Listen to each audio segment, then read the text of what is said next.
새누리당 하태경 의원 질문해 주십시오. 본질이 들어가기 전에 간단히 증인 신청부터 하겠습니다. 오늘 증인 채택이 있는 것 같아서요. 최순실 비선이 권오준을 포스코 회장으로 임명한 것과 관련해서 네 사람을 증인으로 신청할까 합니다.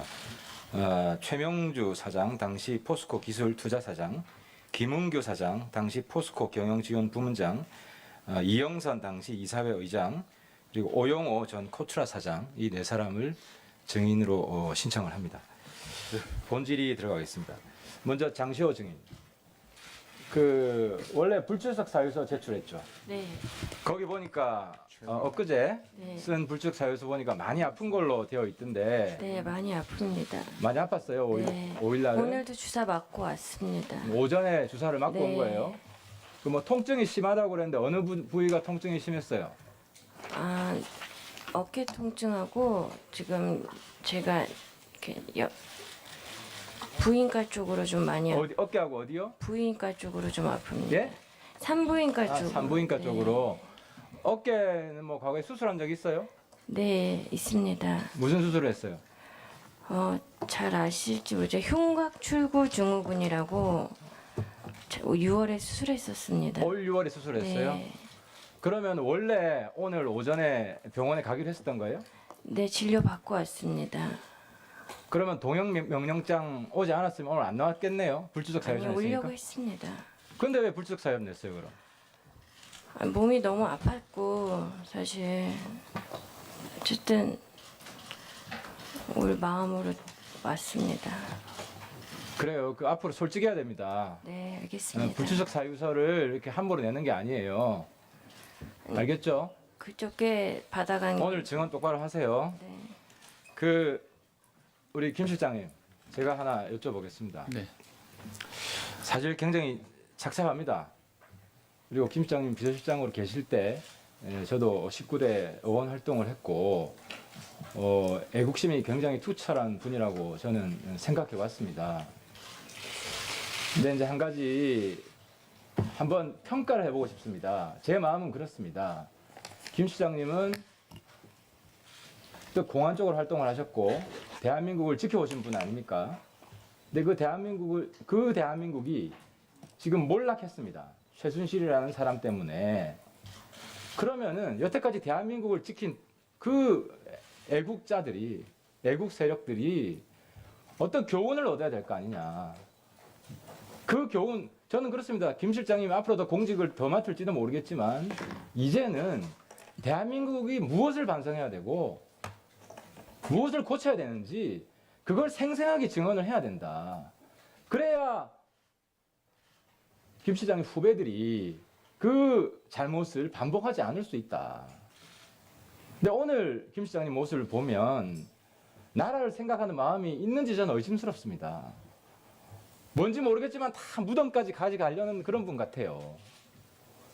실장님, 이 자리에 나라 생각한다는 마음으로 내 한 몸 좀 위험해서 피해보고자 하는 그 마음이 아니라 살신성인한다는 마음으로 좀 답변을 해주시고요.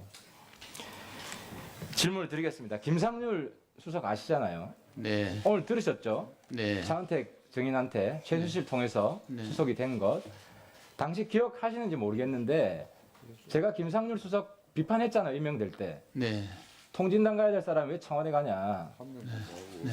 북핵을 옹호했고 김상률 책을 보면 반미주의자고 당시 인사위원장이셨죠. 네.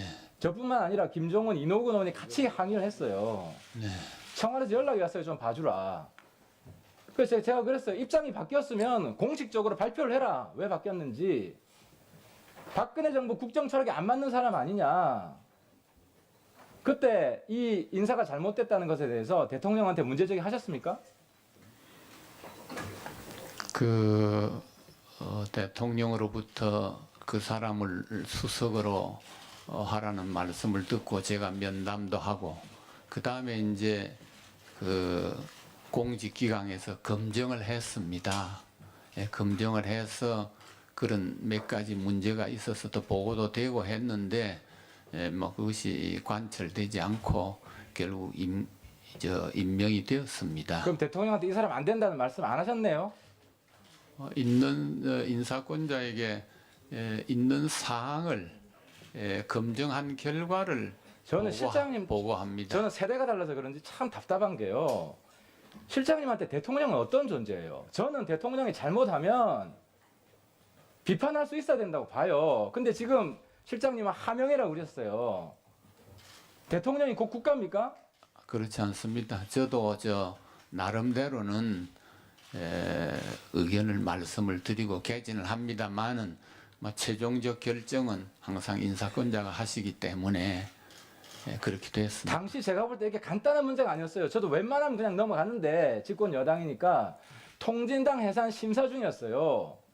그러는 과정에 청와대에서 통진당과 색깔이 구분되지 않는 박근혜 정부의 국정 철학이랑 완전히 대립되는 이런 사람을 뽑으려고 하는데 평생 공안 국가를 지키겠다고 하신 분이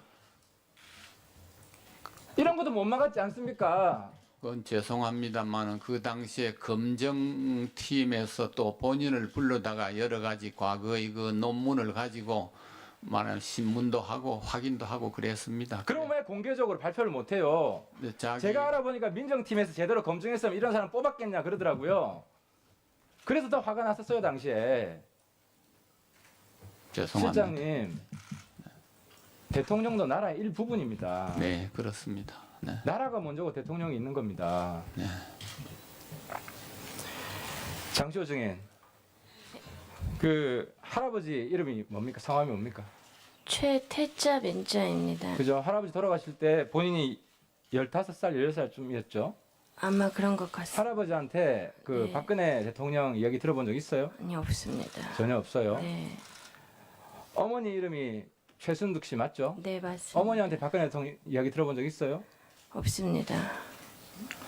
그러면은 어머니랑 같이 안 살았어요? 2006년에 어머니랑 같이 안 살았어요? 제가 그 해 결혼한 걸로 알고 있습니다. 결혼한 걸 알고 있어요. 결혼 제 몇 날짜- 년도에 했어요? 제가 2006년도에 결혼. 결혼 기념일이 언제예요? 제가 몰라요? 결혼 기념을 모르고 있어요. 얼마 되지도 않았는데 그때 가을이에요, 겨울이에요, 여름이에요? 6월에 했습니다. 여름에. 그러면 박근혜 대통령이 그때 없었어요, 그때? 네, 저희 집에 오신 적도 없고 저는 결혼해서 분가해서 살고 있을 때였습니다. 네. 예, 하태경 의원 수고하셨습니다.